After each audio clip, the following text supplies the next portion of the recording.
ये कहानी है प्रयागराज के पास ही बसे एक छोटे से गांव रायसिंहपुर में रहने वाले बिरजू की, जो अपनी पत्नी गौरी और 9 साल की बेटी प्रीति के साथ एक छोटे से घर में रहता था।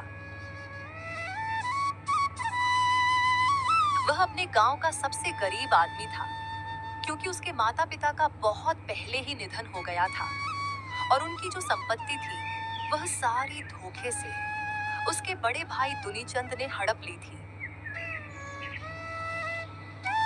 इसलिए वह एक छोटे से टूटे फूटे घर में रहकर इधर उधर मजदूरी करके अपने परिवार का गुजारा चलाता था।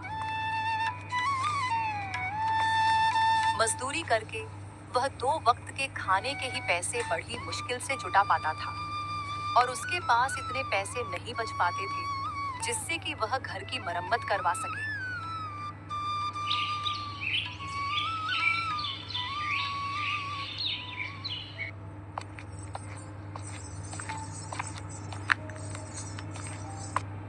अरे ओ फटेहाल, तू फिर पानी लेने आ गई? कहीं हमारे मटकों को अपवित्र मत कर देना। हमारे जाने के बाद ही पानी भरना, तू समझी ना? बेचारी गौरी उन औरतों के सामने कुछ भी नहीं बोलती है और उनके जाने के बाद पानी भरकर चुपचाप अपने घर की ओर लौट आती है।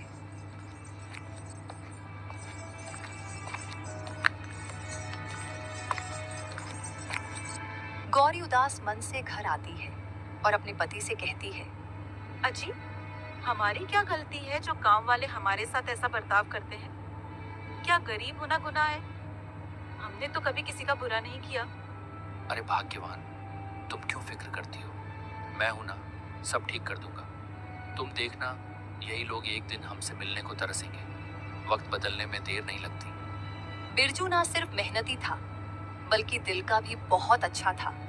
वह हमेशा दूसरों का भला सोचा करता था। लाओ भाग्यवान, अब खाना लगा दो, बहुत जोरों से भूख लगी है। फिर काम पर भी तो जाना है। ठीक है जी, आप हाथ मुंह धो लीजिए, मैं अभी खाना लगा देती हूँ।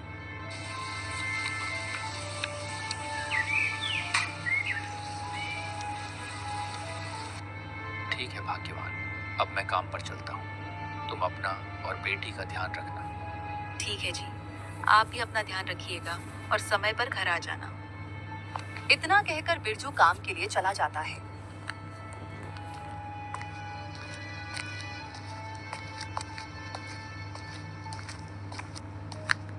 क्या बात है बिरजुआ, आज काहे इतना लेट आ रहा है तू?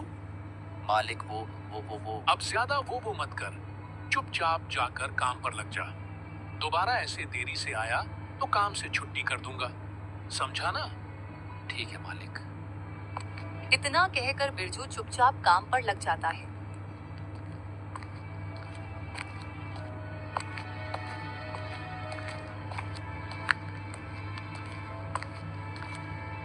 मालिक, आज कुछ पैसे एडवांस दे देना, मुझे बहुत ज्यादा जरूरत है। राशन और घर की मरम्मत करवानी है।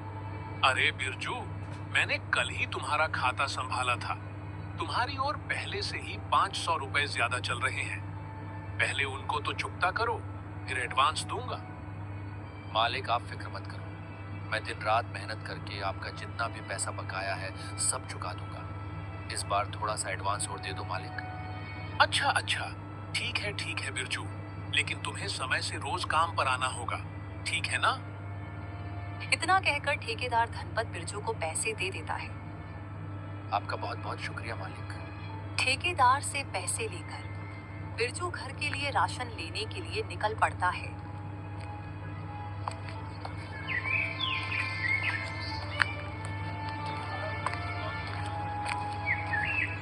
बिरजू राशन का सामान खरीदकर घर के लिए कुछ दूर चला ही था कि तभी रास्ते में उसे एक बुढ़िया मिलती है। वह बिरजू को रोककर कहती है, बेटा, मेरे घर का सारा राशन और मेरी दवाइयाँ खत्म हो चुकी हैं और मैं 2 दिन से भूखी हूँ। मैंने कुछ नहीं खाया है। क्या तुम मेरी मदद करोगे बेटा? हाँ अम्मा, क्यों नहीं। इतना कहकर बिरजू वो राशन का सामान और घर की मरम्मत के लिए बचाए हुए पैसे उस बूढ़ी अम्मा को दे देता है। ये लो अम्मा, कुछ पैसे हैं, इनसे आप अपनी दवाइयाँ ले लेना। भगवान तुम्हारा भला करे बेटा। जिंदगी ने ऐसे मोड़ पर ला खड़ा किया है जहां न हिम्मत साथ दे रही है, न हाथों में ताकत बची है। घर में कमाने वाला कोई नहीं और ये बूढ़ा जिस्म अब मेहनत के काबिल नहीं रहा। मजबूरी ऐसी कि पेट की आग बुझाने के लिए हाथ फैलाने पड़ रहे हैं, वरना कौन चाहेगा यूं किसी के सामने हाथ पसारना। अरे अम्मा, जरूरतमंदों और असहायों की मदद करना तो हम सबका कर्तव्य है। अच्छा तो ठीक है अम्मा, अब मैं चलता हूँ, अपना ध्यान रखिएगा। इतना कहकर बिरजू अपने घर के लिए चल पड़ता है।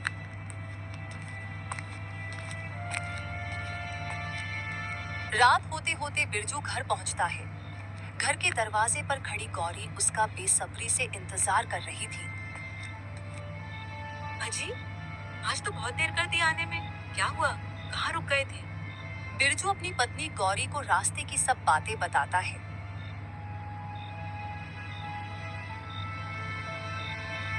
प्रीति के बाबू, यह तो बहुत पुण्य का काम किया है आपने। हमें जरूरतमंदों की मदद करनी चाहिए। चलो आओ, आप बहुत थक गए होंगे, थोड़ा आराम करो। मैं आपको खाना लगा देती हूँ।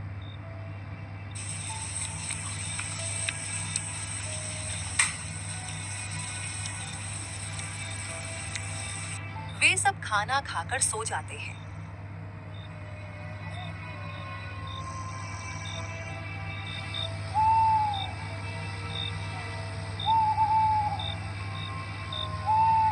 रात का यही कोई दूसरा पहर चल रहा होगा और रात्रि अपने गहरे सन्नाटे में डूबी थी कि तभी अचानक मौसम ने अपनी करवट बदली। तेज हवाओं के साथ आसमान में जोर जोर से बिजलियां कड़कने लगती हैं, जैसे कोई दैवीय शक्ति अपना प्रचंड रूप दिखा रही हो। और देखते ही देखते भयंकर बारिश शुरू हो जाती है, जैसे कुदरत ने अपना सारा रोष धरती पर उड़ेल दिया हो।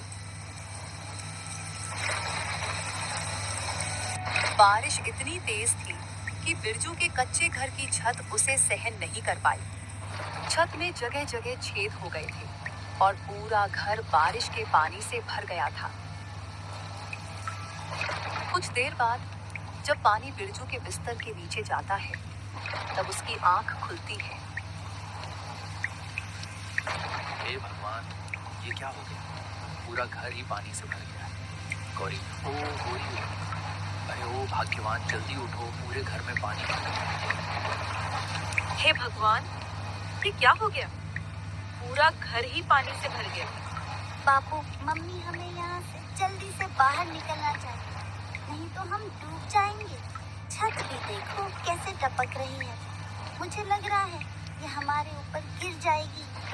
हाँ जी, हमें यहाँ से बाहर निकलना चाहिए। प्रीति ठीक कह रही है भाग्यवान, लेकिन इतनी बारिश में हम अपना इतना सारा सामान लेकर कहाँ जाएंगे? अजी, मैं कह रही थी कि हमारा जो भी जरूरी सामान है उसे किसी बोरी में भरकर आपके बड़े भैया दुनीचंद के यहाँ दे आते हैं। हाँ भाग्यवान, तुम ठीक कह रही हो।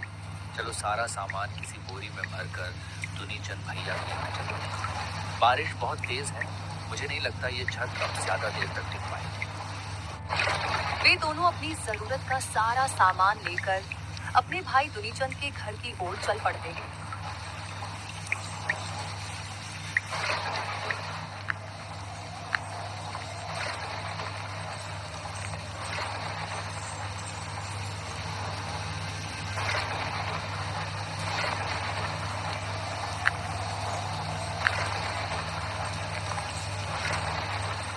वे उस भयंकर बारिश में जैसे तैसे करके दुनीचंद के घर तक पहुंच जाते हैं और उसके घर का दरवाजा खटखटाते हैं। दुनीचंद भैया, ओ दुनीचंद भैया, दरवाजा खोलो। अरे बिरजू, तू और इतनी रात में क्यों इतना जोर जोर से दरवाजा बजा रहा है? तोड़कर ही मानेगा क्या? अरे भैया, आपको तो मेरे घर का हाल पता ही है। छत जगह जगह से टूट चुकी है। जरूरत का सामान भीग ना जाए इसलिए यह आपके पास रखने आया हूँ, और हो सके तो रात रात हमें अपने घर में ठहर जाने दो। आपकी बड़ी मेहरबानी होगी। तुम्हारा सामान और मेरे घर में? नहीं नहीं नहीं, मैं तुझ जैसे फटीचर को अपने घर में हरगिज नहीं रख सकता। जाओ जाओ, कोई और ठिकाना देखो। इतना कहकर दुनीचंद गुस्से में अपने घर का दरवाजा बंद कर लेता है। बेचारा बिरजू इसी तरह कई घरों के दरवाजे खटखटाता है, लेकिन किसी ने भी उसकी मदद नहीं करी। आखिरकार वह थक हार के अपनी बेटी और पत्नी के साथ अपने घर के सामने वाले पेड़ के नीचे बैठकर बारिश के थमने का इंतजार करता है।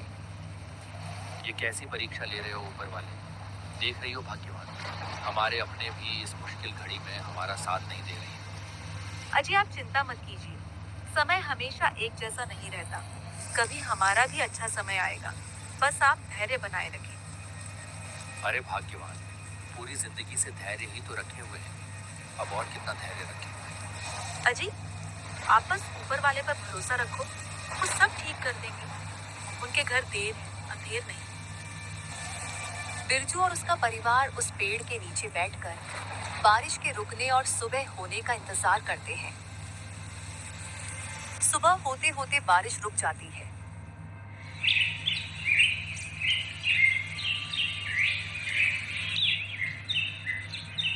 बारिश का पानी कम होते ही वे अपना सामान लेकर घर जाते हैं।